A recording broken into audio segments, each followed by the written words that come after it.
เดี๋ยวมาชมวิวแคมป์ของอยู่นครปักเซตอนนี้เขาจะเห็นครัวคามไปเมืองพนทองเนาะพวกร้านญี่ปุ่นว่าตอนนี้ก็จะไปต่ออันนี้เขาเห็นพระพุทธรูปคืออยู่วัดกุศลากุศลานี่ภูมิโลงตะพี่ฝั่งนี้เป็นเมืองพนทองแล้วคนก็กำลังก่อสร้างที่กันกำลังเฮ็ดกันเจือนอยู่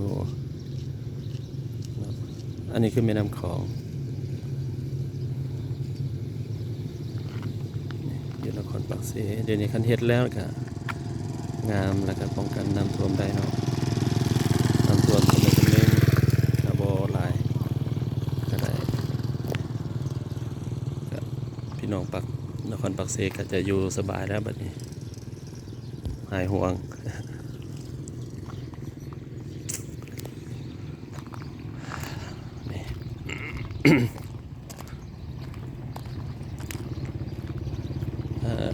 เรียบร้อยก็จะมีไฟมียางต่างก็จะสะดวกคนก็จะนำมายางโดยยามกลางคืนก็ได้ยามค่ำๆก็ได้แล้วก็ปลอดภัยเนาะสีเห็นก็คือความงามเทนี่แหละแม่น้ำไหลผ่านอันนี้เข้ามาจากทางด้านคิวรถหรือทาง